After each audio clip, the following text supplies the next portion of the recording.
should we just coexist?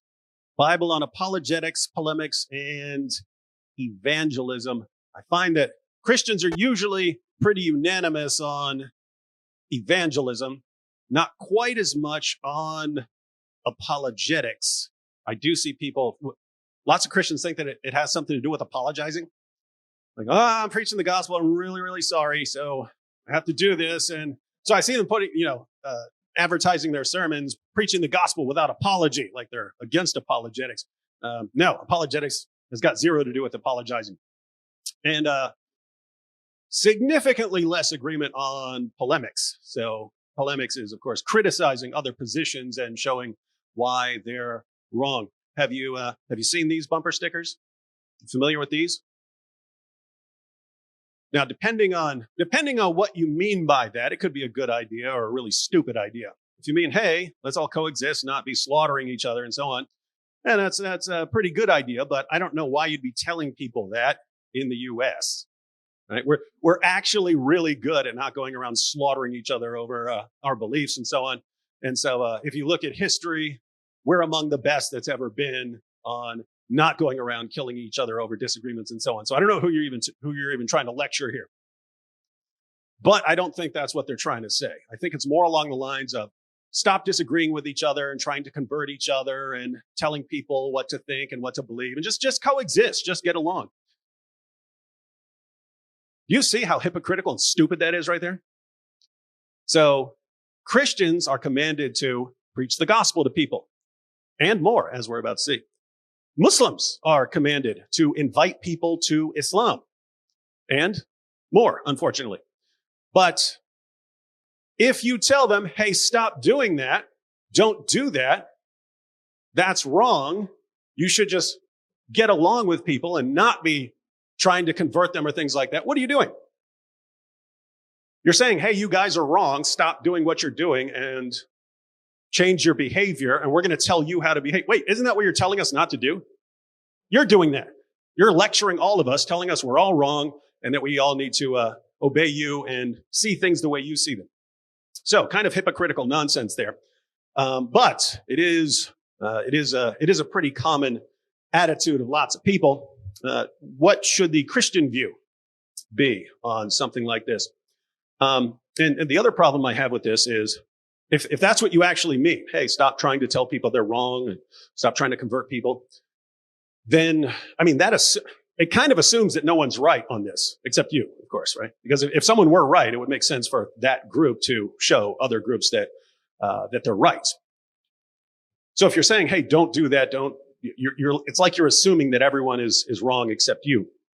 And it assumes that people don't want to know they're wrong if they are wrong. Like if I'm wrong, I would really, really, really like to know it. If Islam were true, I would really, really, really like to know that. And so if you have some great argument or some knockdown case for Islam, I would love to hear it. If I'm wrong about please tell me I'm wrong. Please show me I'm wrong if I am. So this assumes that people don't want to know. And of course, there are people who don't want to know. And you know how you can tell the difference? You can just ask them, do you want to know? Right? You can say, hey, we're talking about something. Hey, I got a question for you. If you're wrong, do you want to know it? And if they say no, okay, fine. We'll talk about football then. But if they say yes, then that's kind of an invitation. It's kind of an invitation. So if you're talking to a Muslim, you say, hey, I know what you believe now. I have a question. If you were wrong about Muhammad, and if you were wrong about Jesus, and you were wrong about the Bible, would you want to know that? And Muslims are generally going to say yes. They might at first say, but I'm not wrong. I didn't ask you. I didn't say you're wrong. If you're wrong, would you want to know that? And so basically me, my wife, most of my friends and so on have all changed positions over time. So, and we're glad that we did. And so the idea that you shouldn't be engaging in these kinds of discussions and trying to figure out what's right and what's true and so on it's a really silly, stupid idea and so on. But we're going to focus on what the biblical position is here. And we're going to focus, since polemics is the one that is the difficult area for most people, we'll put a little more emphasis on polemics. And we're going to eventually see how they all tie together, because they all tie together, and in a really important way. So apologetics. There are lots of passages in the Bible, especially the book of Acts, where you see apologetics in action, where you see the apostles go out and they share the gospel, but they also present a case for the gospel. They tell people why they should believe the gospel. And you can see how they're adapting their approach for different groups. The way Peter preaches to Jews is very different from the way the apostle Paul preaches to pagans in Athens. They present a different kind of case. Because if you look, if Peter's talking to a bunch of Jews, then these are people who already believe in God. They believe in the scriptures. They believe in the prophets. And so you show that Jesus is the fulfillment of the scriptures. When Paul is preaching in Athens, he has to start from, hey, there's a creator. There's a creator. And he has to start from there and then lead them up to the resurrection. So they're adapting their approach, but they're explaining why. And they eventually get to, look, Jesus died on the cross. This was a public event. You can investigate it if you want. And we are the witnesses that he rose from the dead and appeared to us. So they're presenting arguments and evidence. And early on in Christianity, apologetics is built into the system. Apologetics was built into it. If you're going around preaching to people, and if someone's going to accept that message, and accepting that message is going to lead to persecution, they're going to be persecuted over that, you're not going to want to convert unless someone is giving you a good reason. Unless someone is giving you a compelling case for converting, not going to convert to something that is going to get you persecuted. And 1 Peter 3:15 is actually a passage in the context of persecution. And Peter says, but in your hearts revere Christ as Lord. Always be prepared to give an answer to everyone who asks you to give the reason for the hope that you have. But do this with gentleness and respect. So this is in the context of persecution. Peter says, hey, people are criticizing your beliefs, saying your beliefs are wrong, your beliefs are stupid, you're crazy or whatever. And you need to be ready to be able to defend what you believe. And he says, do this with gentleness and respect. And I've seen people say, aha, you see gentleness and respect. Therefore, you always need to be very gentle and respectful. And I have no idea how you read the rest of the Bible if you're saying this refers to always being super gentle and respectful, because it's not always the thing to do according to the Bible. Notice this is there are two contexts here. One, this is in the context of apologetics. This is someone who is asking you why you believe what you believe, or criticizing what you believe. And the other, this is in the context of persecution. But let's assume that this is the general principle that applies, even if it's not in the context of persecution. Gentleness and respect, that still makes sense. Someone's asking you, hey, why do you believe this stuff? Okay, there's no reason to be mean. No reason to be mean if someone's asking you, why do you believe in this? Why do you believe in Jesus? Why do you believe in the gospel? Okay, makes sense. You can be gentle and respectful, and that makes sense. So the word that's used here is apologion, and that's where we get our word apologetics for.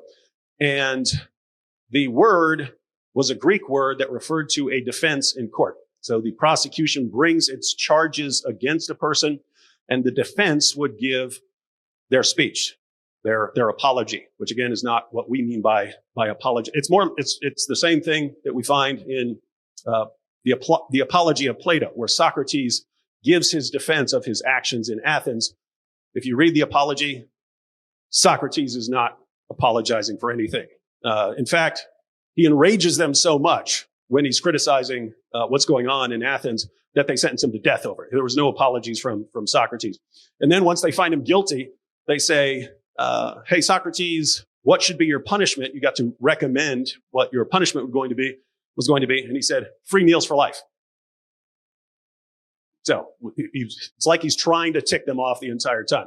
But Socrates was not apologizing. He was defending what he had done in Athens. He was defending himself against the charges and so on. So that's the sort of Greek context of what an apology meant then. And that's what apologetics is. So it's a defense. Someone's bringing accusations against you. And how do you respond to their criticisms? And so that's something that we're all supposed to be able to do. One important thing is notice who's saying this. This is not a brilliant scholar who spoke a bunch of languages and could quote people's own pagan poets to them. And so that would be the Apostle Paul. This is coming from a fisherman. So think about this. You don't need to be some great scientist or some great philosopher or something like that to do apologetics. Peter, again, was a fisherman. I guarantee you, if you walked up to Peter and said, hey, I think this Christianity thing is stupid, I guarantee you're going to get a pretty good defense of Christianity from this fisherman. And Peter says, that's what we all need to be able to do. And one of the reasons that apologetics kind of fell out of favor in the West to the point where you do have sometimes Christians who, no, you just preach the gospel. You don't need to be doing this stuff. Even though, hey, kind of a command here, straight out of your Bible that you say you believe in. One of the reasons it kind of fell out of favor was Christianity was so successful in spreading. It eventually got to the point where everyone's a Christian. Almost everyone's a Christian in Europe. Almost everyone's a Christian in America back in the day. And so you don't need to do apologetics. People already believe. Even if people haven't really accepted the gospel, they still tended to believe that it was true. In other words, if you go back just a few decades, Billy Graham crusades. Billy Graham shows up and preaches, and he gives a simple, clear presentation of the gospel, and thousands of people would come down and accept the gospel. And some Christians looked at that and they said, you see, that's how evangelism is going. He's not doing apologetics. He's not doing polemics. He's just giving a simple presentation of the gospel. That's what we should be doing because look how effective that was.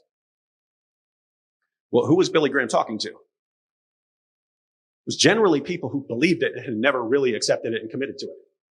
In other words, if you went to the audience, almost everyone there believed in God. Almost everyone there believed in the Bible. Almost everyone there believed in Jesus. They believed all these things. They just never said, okay, now I accepted it and I'm going to accept Jesus Christ as Lord. So he gives a clear presentation of the gospel to people who already had those beliefs and tells them, all right, now, if you believe it, why are you not accepting this? And so people would convert. Okay, that's good. What if you're talking to an atheist who says science has explained everything? We don't need this sort of thing. We don't need this superstition anymore. We've got science.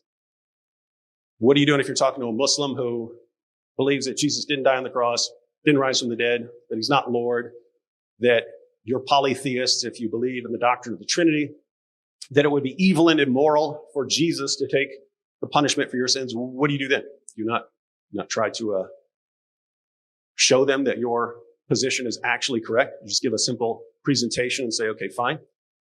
Do with that what you want. I don't know. Kind of sounds like we're supposed to do apologetics here.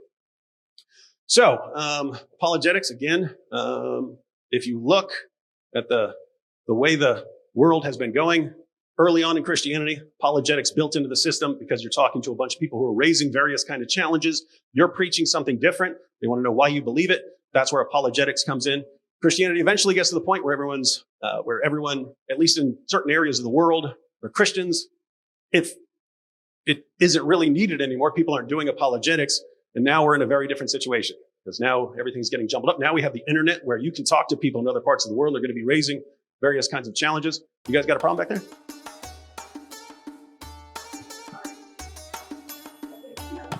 Stop apologizing.